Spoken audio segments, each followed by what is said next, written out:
vamos iniciar então a segunda parte da unidade 3, onde estaremos falando sobre os processos de estimação. Bom, então para nós entendermos com relação à estimação, não é? Ou seja, a preparação desses intervalos de confiança, vamos contextualizar da seguinte maneira. Nós temos aqui, né, uma pesquisa do IBOP, não sei se vocês se lembram, sobre o referendo da utilização ou não de armas de fogo, ok? Essa pesquisa foi realizada em 14/10/2005, não é isso? Que soltou-se o resultado, e verificou-se que as pessoas que responderam que não somaram 49%, e as pessoas que responderam sim somaram 45%, e que não souberam ou não opinaram em torno de 6%. Nessa pesquisa, o IBOP considerou uma margem de erro de 2,2 pontos percentuais. Então, veja bem, então o que vinha a ser essa margem de erro de 2,2 pontos percentuais? Então, eu posso considerar então, que, no caso da resposta não, né, que nós tínhamos 49%, esse resultado, na verdade, ficaria entre 46,8% e 51,2%. Já com o resultado sim, nós teríamos o quê? Nós tivemos resultado de 45%, ele ficaria entre 42,8% e 47,2%. Ok? Então, com isso, nós podemos verificar se esses intervalos que nós construímos, se eles estivessem se sobrepondo, nós estaríamos concluindo que estaria ocorrendo o que nós chamamos de empate técnico, ou seja, então os dois resultados seriam praticamente idênticos, ok? Essa pesquisa do IBOP, né, só para vocês entenderem, ela foi realizada com 2.002 eleitores e de 11 a 13 de outubro.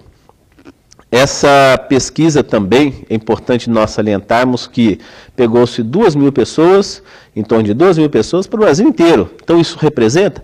Representa desde que eu utilize métodos de amostragem adequados. Bom, então, essa margem de erro que nós estávamos falando naquela pesquisa do IBOP, aqui nós temos uma figura onde nós podemos estar visualizando, não é isso? Então, eu tenho nesse canto aqui, que nós chamamos de limite inferior, que é a média menos o erro. De lá nós temos o limite superior, que é a média mais o erro, ok? E nós temos o x-barra aqui, que é o valor que nós utilizamos para calcular, e temos esse mi. Lembre-se que o mi é a média da população. Então, espero que, com uma determinada probabilidade, a média da população que está aqui, ela esteja dentro desse intervalo, da média menos o erro e da média mais o erro que eu tenho ali. E esse erro, como é que nós vamos calcular? Então, para nós entendermos melhor, né, nós temos aqui a expressão, ela é dada, neste caso, por z, que multiplica sigma, dividido pela raiz de n. Ou seja, o z é a estatística que eu tenho, que vai depender do nível de confiança que eu quero nos meus resultados, ou seja, com 95% de certeza ou 99%. Né? Lembrem-se que nós vimos como utilizar a tabela de z, e nós podemos ter outras estatísticas aqui também. Ok? Vai depender também da dispersão dos dados, que é o meu desvio padrão, que eu tenho aqui, e também vai depender do tamanho da minha amostra, que é o meu N que nós temos. Ok, então vamos ver então um exemplo de utilização desses intervalos de confiança. Imagine num call center, né, onde foi feita uma pesquisa no seu banco de dados, né, e verificou-se que para uma determinada operação, em média, não é isso? Nós tínhamos uma venda diária de R$ 700 com um desvio padrão de R$ 100. Para isso, realizou-se uma amostragem utilizando 121 chamadas amostradas. Aí vem aquela pergunta, como estimar a venda média deste negócio? Nós vamos considerar que sempre, todos os dias, vai estar vendendo R$ 700? Não necessariamente. Então, para isso, o que nós iremos fazer? Iremos trabalhar com o intervalo de confiança para a média. Então aqui nós temos, não é isso? Ele será dado por quem? Por x barra, que é a média amostral, mais ou menos. Estou trabalhando com z por quê? Porque é uma estimativa de uma média e nós temos uma amostra grande. Alfa sobre 2, a confiança que me interessa, vezes esse sigma de x barra é o desvio padrão das minhas médias amostrais. Ok? Como que eu calculo o sigma de x barra? Pego o desvio padrão que eu tinha lá, como eu tenho uma amostra grande, não é isso? Então eu posso estar utilizando o desvio padrão amostral e divido pela raiz de n, que é o tamanho da minha amostra. Aquele grau de confiança que nós falamos, só para nós relembrarmos, nós temos num quadro aqui, não é isso? Com 90%, o valor da minha estatística z vai ser de 1,645, com 95%, 1,96 e com 99%, 2,575. Ok? Isso aí, lembre-se que isso aí basta que nós olhemos na tabela de z. Então, para nós resolvermos aquele problema, nós temos aqui então que a venda média será dada por quem? A média que nós tínhamos da amostra, que foi de R$ 700, mais ou menos 1,96. Quem que é 1,96? O valor da tabela de Z, porque eu estou trabalhando com 95% de confiança. Vezes 100, que é o desvio padrão, dividido pela raiz de 121, que é o tamanho da minha amostra. Calculando isso daí, nós vamos ter que a venda média será então de 700 mais ou menos quem? 17,8. Ou seja, então o resultado que nós temos aqui agora, ele me diz o quê? Que nós podemos estar afirmando com 95% de certeza de que a quantidade de vendas que eu tenho para aquela determinada operação estará, na minha população, estará entre quanto? R$ 682,22 e R$ 717,80. Ou seja, então agora eu tenho um limite superior, um inferior, com isso eu posso fazer com que os meus atendentes, né, dar faixas para eles onde eles podem estar trabalhando ali. Ok?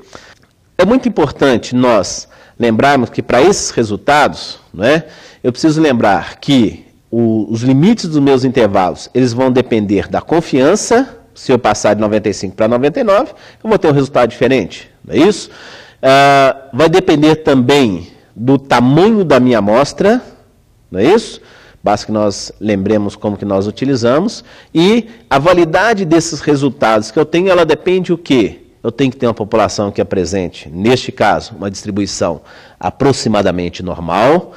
As minhas amostras são grandes e lembrando que ela deve ser representativa. Ok? Se nós estivermos trabalhando com amostras pequenas, ou seja, que nós chamamos menores do que 30, o que nós vamos fazer? Ao invés de nós trabalharmos com a estatística de Z, nós iremos trabalhar com a estatística T de student. Agora vamos pensar numa outra situação onde eu quero estimar a proporção. Então isso é muito comum quando nós estamos trabalhando na área de marketing, de administração. Então eu tenho um market share, ou seja, qual que é a participação da minha empresa dentro do mercado, em termos de quantos porcentos que ela, a participação dela. Eu tenho índice de audiência, índice de reclamações, não é isso? Ou seja, quantos por cento dos meus consumidores estão reclamando sobre um determinado serviço, né? Ou de eleitores dentro de um determinado partido. Então, para isso, vamos imaginar a seguinte situação. Nós temos uma pesquisa de mercado com 90 consumidores e desses, esses 90 consumidores mostraram que o market share de uma determinada empresa era de 25%. Ou seja, ela tinha uma participação no mercado de 25%. E eu quero estimar o market share dessa empresa, não é isso? No mercado, com uma confiança de 95%. Então, nesse caso agora, a fórmula que nós vamos utilizar, eu tenho o P, que é a proporção da população, será dado por quem? O P chapéu, que é o resultado da amostra que eu tenho, mais ou menos a estatística, vezes a raiz de P que multiplica 1 menos P, isso aí na verdade é o desvio padrão dividido por N. A mesma fórmula anterior que nós já havíamos visto ali, ok?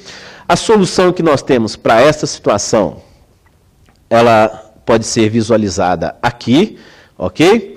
E nós estamos chegando à conclusão que a participação do mercado vai ser dada por quem? 0,25 mais ou menos quem? 0,09. Então, o resultado final que nós vamos ter, que é apresentado aqui, nós temos então que a probabilidade, ou seja, de que a proporção de participação dessa empresa no mercado, com 95% de certeza, ela estará entre 0,16% e 0,34%, ou seja, entre 16% e 34% que eu tenho ali, ok? E para nós terminarmos essa parte, o que está faltando aqui? Qual seria o tamanho ideal da minha amostra? Não é? Essa é sempre uma pergunta que aparece na nossa cabeça. Então lembre-se que a expressão que nós temos aqui da margem de erro, não é? Eu tenho que o erro vai ser dado pela estatística, no caso aqui z de alfa sobre 2, vezes sigma dividido pela raiz de n. Se eu fizer uma transformação algébrica nisso daqui, nós vamos chegar na fórmula para nós dimensionarmos a amostra, que é n igual a z de alfa sobre 2 vezes sigma dividido pelo erro, tudo isso elevado ao quadrado. Ok? Então vamos lembrar a seguinte situação. Lembra da situação do call center que nós tínhamos? Nós tínhamos uma média de R$ 700, não é isso? Para aquela operação, um desvio padrão de R$ 100 e trabalhamos com 95% de confiança. Ok? Agora, e se nós quisermos trabalhar com uma margem de erro agora no meu intervalo de R$ 10 somente? Ok? Se nós fizermos isso daí, aplicando na expressão que nós temos aqui, né, vai ser n igual a 1,96, estou mantendo a confiança que eu tinha anteriormente, o desvio padrão é o mesmo, o que eu fiz agora foi mudar a minha margem de erro, que agora foi para 10. Veja que anteriormente nós tínhamos uma margem de erro de 17,8 e trabalhamos com tamanho de amostra de 121. Agora não, como nós reduzimos o erro de 17,8 para 10, agora nós precisamos de um tamanho de amostra igual a 385 ligações que nós temos lá, ok? Então aqui só para nós podermos entender. E no caso, nós podemos estar calculando também o tamanho da amostra quando nós estamos trabalhando com uma proporção. No caso de uma proporção, vamos lembrar, né, daquele exemplo do market share. Então nós tínhamos um P-chapéu de 0,25, uma confiança de 95%, ok? E agora eu quero trabalhar com uma margem de erro de 2%, ok? Então nessa margem de erro de 2%, ou seja, 0,02, substituindo na expressão aqui, nós vamos verificar que agora nós precisamos de um n igual a 1.801, ou seja, bem maior do que nós estávamos trabalhando anteriormente. E aqui é bom nós fazermos uma ressalva importante.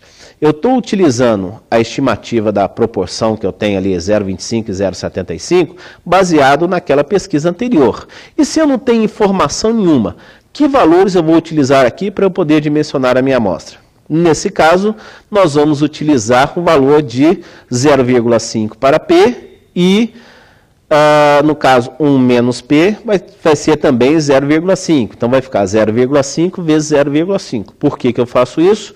Porque esse produto vai me dar o maior valor que eu tenho. E com isso nós vamos estar considerando, para eu poder dimensionar a minha amostra, o máximo de variabilidade que a minha população pode apresentar. Ok? Então terminamos aqui a nossa videoaula relacionada aos conceitos de amostragem e intervalos de confiança.